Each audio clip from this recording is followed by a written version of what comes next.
If you should travel to the island of Sodor, you'll hear booming whistles and wheels pounding the rails as the steam engines go about their work. If you listen closely, however, you'll hear another noise. From a faraway part of the island, the drone of snorting machines and scraping steel dances in the air.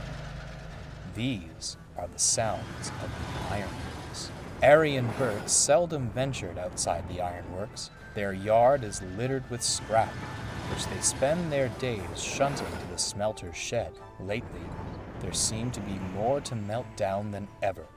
The Diesels enjoyed their grim work, but it was evident they needed help. One evening, Ari and Bert were resting when a familiar horn cut through the air. Diesel slunk into the yard, a train of scrap in tow. Well, well, well, smirked Ari. If it isn't Mr. Revolutionary himself. Come to take the weight off our buffers, eh? If I must, grunted Diesel.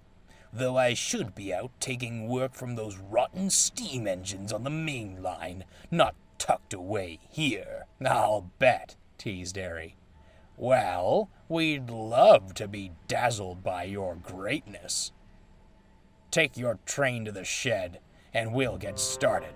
Mind yourself round here, Bert muttered. Strange goings-on lately. Bert was trying to be helpful, but he'd made the mistake of giving Diesel an inch. Later, Bert was moving trucks into the smelter shed. Fog had descended on the yard, and he had to move slowly. Suddenly, there was a bump, and a line of trucks went rolling past him, with no engine. Boo! Are you quite done? Snapped Bert. Diesel was taken aback. You're meant to be helping us. Don't know why you bothered to come. Ari and I can do this ourselves. Diesel fumed off without a word. Can't rely on tired old tricks. I need a new way to scare them, he thought.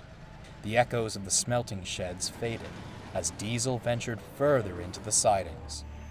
The night wind blew through the frames of the old cars and engines, which sat languishing under years of rust. Filth, muttered Diesel. Though perhaps they have some use. Now, which one to scare them with? Plenty to chew. Oh! Watch where you're going, you. Diesel stopped short. The state of the engine's decay hit him all at once. Though its smokebox door was missing, it seemed to be staring at him. Silly me, chuckled Diesel, getting spooked by this wreck. And that's when it hit him. Spooked? Yes, it's perfect. This'll get them. Slowly, Diesel pushed the hulking mass out of the siding. It creaked and rocked along the rails, as if it might collapse at a moment's notice. Diesel didn't care. He was eager to spook the twins. Let's see them keep their nerve when this comes creeping up behind them. It was a good trick, and certainly would have given a great scare, if only it had worked. Diesel slowed down, but the engine didn't. Its old coupling snapped, and any brakes it once had were long since disintegrated. Diesel watched in horror. It shot past Ari and Bert, disappeared into the smelting shed, and crash! All was silent. But not for long. The foreman came stomping and cursing out of the shed. What the devil do you think you're playing at? He shouted at Diesel. I've half a mind to drag you in here and scrap you myself for that little stunt.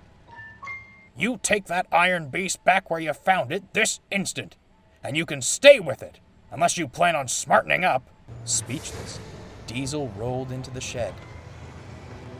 The engine was still, its front nestled against the buffers at the end of the line. The red glow of molten steel flashed across its old boiler. I sleep. Diesel froze. Who's there? Disturbed.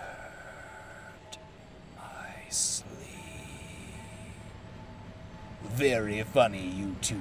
Truly terrifying, Diesel grunted. He looked back. Harry and Bert were nowhere to be seen. It was just him and the engine. With more care than he usually took, Diesel pulled the engine from the shed and set off towards the old sidings.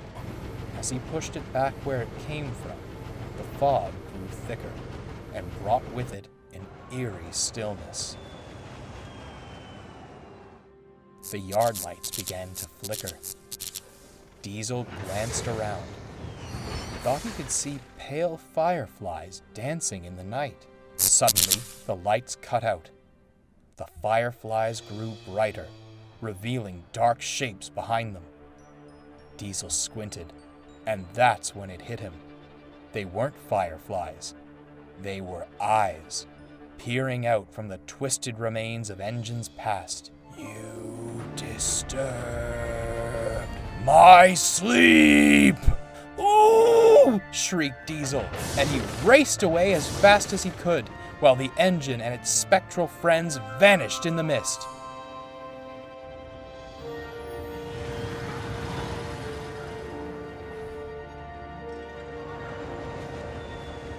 Where have you been? Demanded Airy when Diesel returned. Trying to leave all the work for us, eh? I'm sorry, stammered Diesel. I'll get right to work. For the rest of the night, Diesel didn't say a word.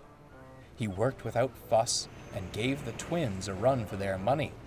Even the foreman was impressed. All the while, he kept looking back towards the sidings, just to make sure he wasn't being followed or haunted. When the work was done, he wanted to go home. "No chance tonight, old fellow," said his driver. "With fog like this, we'll never make it back." Reluctantly, Diesel backed down next to Bert in the shed. "Strange things happening round here," murmured Bert. "Oh, yes, very strange things." The twins fell asleep, but Diesel stayed awake. It must have all been the fog, he thought. Yes, that's it. That's the last time I let those Ironworks imbeciles fool me. I'll bet this was all their doing. Oh, let them wait. I'll get them one of these days.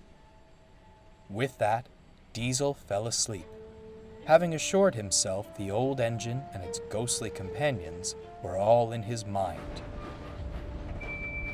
Or were they?